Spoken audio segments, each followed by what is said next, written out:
Students 10 question तक हम पहली वीडियो में करवा चुके हैं। अगला क्वेश्चन है आपका आज क्वेश्चन नंबर 11। सबसे अधिक गहन और जटिल समाजीकरण किस अवस्था के अंदर होता है? तो गहन के बाद आती है, जटिल के बाद आती है, संघर्ष के बाद आती है। तो स्टैनले हॉल ने इस बात क्या रखी है, किशोरावस्था के दौरान, यानी कि जब जटिल समाजीकरण की बात होती है, गहन की होती है, संघर्ष की बात होती है, तूफान की अवस्था की बात होती है, तो स्टैनले हॉल की डेफिनेशन है।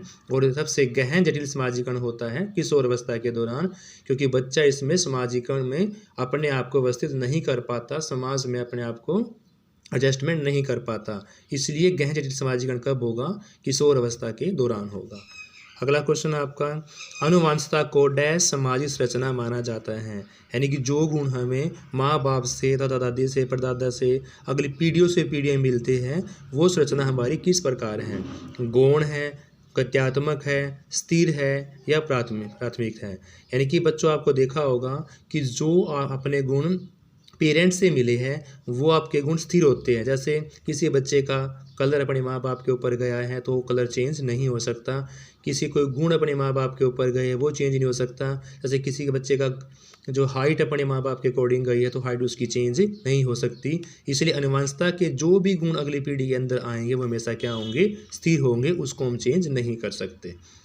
नेक्स्ट क्वेश्चन आपका, पियाजे के अनुसार विकास की जो पहली अवस्था होती है, यानी कि 0 से 2 साल की अवस्था, वो अवस्था सबसे बेहतर उसमें सीख पाता है। तो वो अवस्था का नाम पूछा हुआ, कौन सी अवस्था होगी 0 से 2 साल की। पियाजे ने अपनी 4 अवस्थाएं बताई थी। सबसे पहले 0 से 2 वाली अवस्था का नाम था इंद्रियागामक अवस्था, यानी कि 0 से 2 साल में बच्चा बेहतर सीखता है और वो अपने इंद्रियों के प्रयोग के द्वारा ही सीखता है। तो पियाजे ने क्या पूछा हुआ है? जन्म से 2 साल तक की अवस्था। जन्म से 2 साल तक की अवस्था कौन सी होगी आपकी? इंद्रियों के प्रयोग के द्वारा, यानी कि बच्चा 0 से 2 साल में इंद्रियों के प्रयोग से बेहतर सीखेगा। इसलिए इसका आंसर क्या होगा बच्चों? इंद्रियों के प्रयोग के द्वारा। नेक्स्ट क्वेश्चन आपका, कौन सा समझ के लिए शिक्षण को प्रदर्शित नहीं करता? कि बच्चा समझ के लिए शिक्षण कर सके, समझ के लिए इसमें से कौन सा प्रदर्शित नहीं करता? फर्स्ट ऑप्शन है नियम कैसे काम करते हैं। यह स्पष्ट करने के लिए हमें उदाहरण उपलब्ध करने चाहिए कि कोई भी नियम किसने बनाया, कैसे काम कर रहा है, इसका उदाहरण बच्चों सामने पेश करना। दूसरा, समानता और अंतर देखने, सदृशता स्थापित करने के विद्यार्थियों की सहायता करना, या विद्यार्थियों को एकांकी बताना, या परिघटना अवधारणा को अपने शब्दों में व्यक्त करना। तो बच्चे समझ के लिए प्रदर्शित नहीं करता, नहीं का मतलब है कि नेगेटिव ऑप्शन आपका कौन सा होगा? देखो, नियम कैसे काम आएंगे, बच्चे अपने दिमाग का प्रयोग करेंगे, सृजनात्मक का विकास होगा, इसलिए ऑप्शन आपका ये नहीं हो सकता। तीसरा, एकाकी तथ्य है, बच्चे ने याद करके लिखा है, उससे भी उसका सृजनात्मक का विकास होगा। बच्चा 150 वर्डों, 200 वर्डों में, 300 वर्डों में अपनी बातों को लिख पाएगा, अपने विचारों को सृजनात्मक करके, नए विचारों को प्रकट करके वहाँ पर लिखेगा, तो उसमें क्या होगा? सृजनात्मक का विकास होगा। नेक्स्ट है, किसी घटना को देखेगा, अवधारणा अपनी प्रस्तुत करेगा, अपने विचारों को लिख के प्रकट करेगा, बोल के प्रकट करेगा, तो उससे भी उसकी नई बातें सीखने को मिलेगी। या नहीं ऑप्शंस पूछा हुआ तो नहीं में क्या होगा?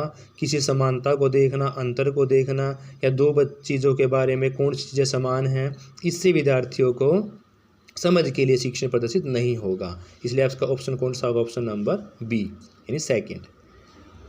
अगला क्वेश्चन आपका, सीखने का वह सिद्धांत जो पूर्ण रूप से और केवल अवलोकनीय व्यवहार पर आधारित होता है। सीखने का यानी वो सिद्धांत जो पूर्ण रूप से कहाँ पर होगा? केवल और केवल उसके ऑब्जर्वेशन व्यवहार पर आधारित होगा।